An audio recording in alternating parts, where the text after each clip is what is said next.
이사야 5장 8절에서 12절까지입니다. 너희가 더 차지할 곳이 없을 때까지 집에 집을 더하고 밭에 밭을 늘려나가 땅 한가운데서 홀로 살려고 하였으니 너희에게 재앙이 닥친다. 만군의 주님께서 나의 귀에다 말씀하셨다. 많은 집들이 반드시 황폐해지고 아무리 크고 좋은 집들이라도 텅 빈 흉가가 되어서 사람 하나 거기에 살지 않을 것이다. 또한 열을 가리 포도원이 포도주 한 바트밖에 내지 못하며 한 호멜의 씨가 겨우 한 에바밖에 내지 못할 것이다. 아침에 일찍 일어나 독한 술을 찾는 사람과 밤이 늦도록 포도주에 을이 빠져 있는 사람에게 재앙이 닥친다. 그들이 연회에는 수금과 금은고와 소구와 피리와 포도주를 갖추었어도 주님께서 하시는 일에는 관심이 없고 주님께서 손수 이루시는 일도 거들떠 보지를 않는다. 아멘. 하나님은 여러 가지 죄를 열거하십니다. 죄를 지적하고 경고하십니다. 심판받는 이유가 이런 죄들 때문입니다. 우리는 대단한 죄에만 민감해지고 그렇지 않은 죄에 대해서는 대수롭지 않게 여기는 경향이 있습니다. 하나님께서 지적하시는 죄를 심각한 죄로 인정하고 죄를 버려야 합니다. 오늘 우리의 마음을 열어서 하나님께 내 죄를 드러내도록 합시다.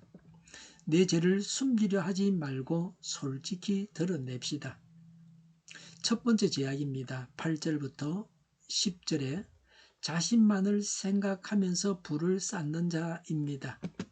무서운 세상입니다. 8절에 너희가 더 차지할 곳이 없을 때까지 집에 집을 더하고 밭에 밭을 늘려나가 땅 한가운데서 홀로 살려고 하였으니 너희에게 재앙이 닥친다고 했습니다. 성경은 모든 백성들에게 같은 크기의 땅을 나누어 주고 팔지 못하게 했습니다.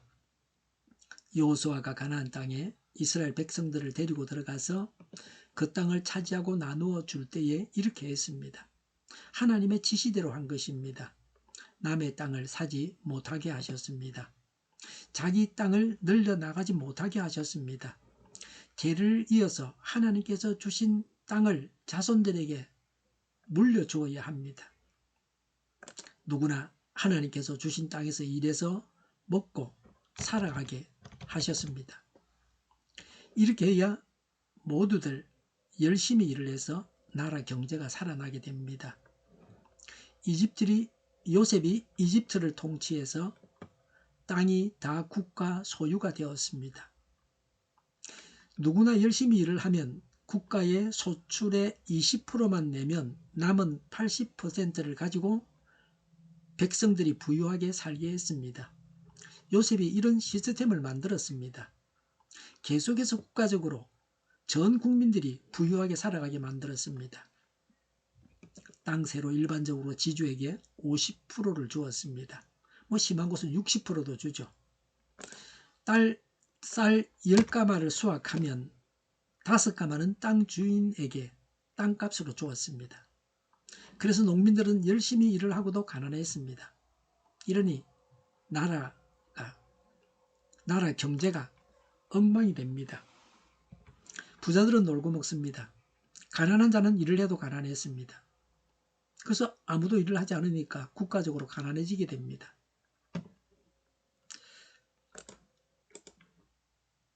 하나님은 부자들의 끝없는 탐심을 지적하셨습니다.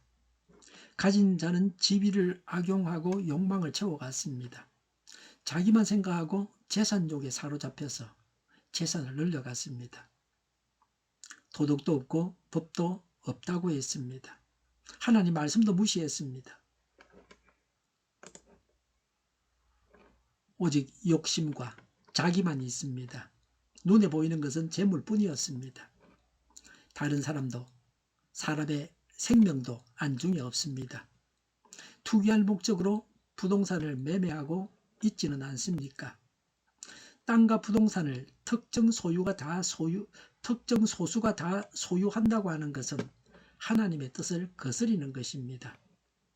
하나님은 땅을 공평하게 나누어 주시고 남에게 소유권을 영원히 넘겨주지 못하게 하셨습니다. 거룩한 공동체 파괴의 주범이 부동산 소유를 늘려가는 사람들이었습니다. 그래서 부동산에서 나오는 소득으로 놀고 먹는 자들입니다. 이런 자들이 많기 때문에 나라 경제가 엉망이 되었습니다. 돈과 권세를 가진 자들이 뛰어난 정보력을 가지고 집을 삽니다. 집을 사자마자 집값이 몇 배로 뜁니다.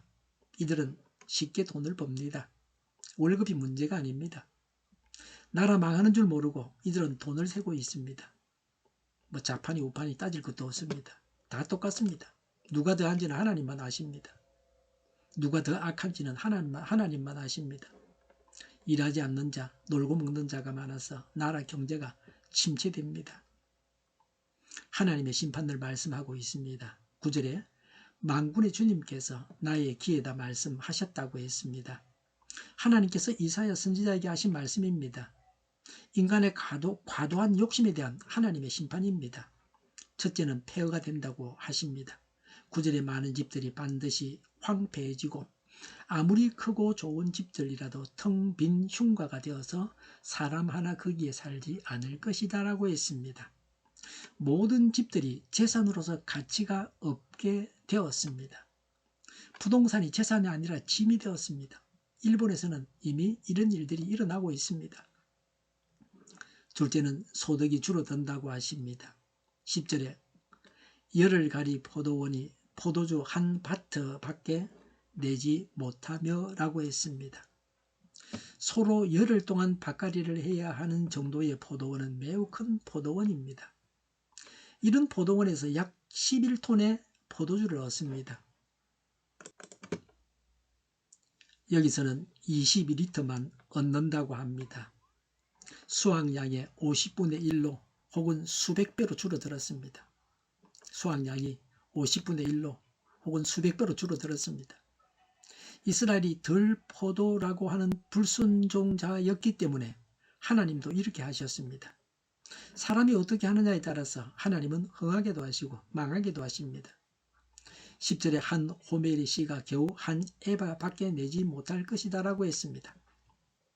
한 호멜은 220리터입니다. 한 에바는 22리터입니다.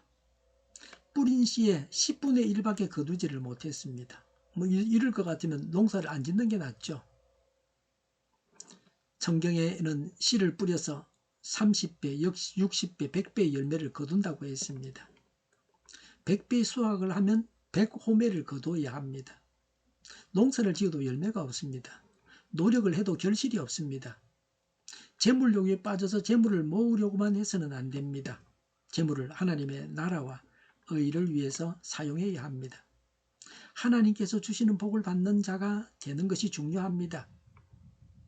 두 번째 제약입니다. 11절부터 17절에 방탕한 자를 말씀합니다. 어떤 사람입니까? 11절에 아침에 일찍 일어나 독한 술을 찾는 사람과 밤이 늦도록 포도주에 을이 빠져 있는 사람에게 재앙이 닥친다고 했습니다. 구약 성경에는 술을 먹지 말라고 하지는 않습니다.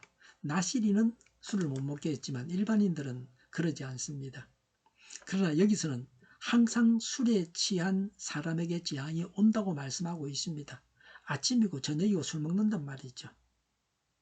술을 한 잔, 두 잔 이렇게 마시면 술은 발암물질입니다. 이런 항상 술에 취한 사람에게는 현실감이라고 하는 것은 없습니다. 치중에 사는 사람입니다. 불쌍한 사람입니다. 술의 노예가 된 알코올 중독자입니다. 술에게 인생을 다 빼앗겨 버린 사람입니다. 살아있지만 죽은 자와 같습니다. 사람은 일을 하고 먹어야 됩니다. 하나님을 섬기는데 부지런해야 됩니다. 하나님의 일을 하기 위해서 살아야 됩니다. 술 취해 사는 사람은 하나님과 동떨어진 것입니다. 12절에 그들이 연회에는 수금과 검은고와 소고와 피리와 포도주를 갖추었어도 주님께서 하시는 일에는 관심이 없고 주님께서 선수 이루시는 일도 거들떠 보지를 않는다고 했습니다. 술 마시고 즐기는 데에는 신경을 쓰지만 하나님께서 하시는 일에는 관심이 없습니다. 중요하지 않은 일을 중요시하고 덜 중요한 일을 중요시합니다. 하나님을 찬양하는 데 악기를 사용하지 않습니다. 연회를 위해서만 악기를 사용했습니다. 하나님보다 쾌락을 더 사랑했습니다. 세상과 짝함으로 하나님과 원수가 되었습니다. 내일 본문에서 이들에게 하나님께서 내리시는 벌을 말씀하고 있습니다. 탐욕과 방탕을 버려야 합니다. 기도하겠습니다. 탐욕과 방탕을 버리겠습니다. 저희를 불쌍히 여겨 주옵소서. 저희를 악에서 구하옵소서. 하나님의 뜻이 이 땅에서도 이루어지게 하옵소서. 저희의 간구에 응답하여 주옵소서. 기도하기를 쉬지 않게 하옵소서. 저희의 필요를 채워주시옵소서. 오늘도 차고 넘치는 복된 삶을 살게 하옵소서. 감사와 찬양을 하나님께 돌려드리며 예수님의 이름으로 기도드립니다. 아멘.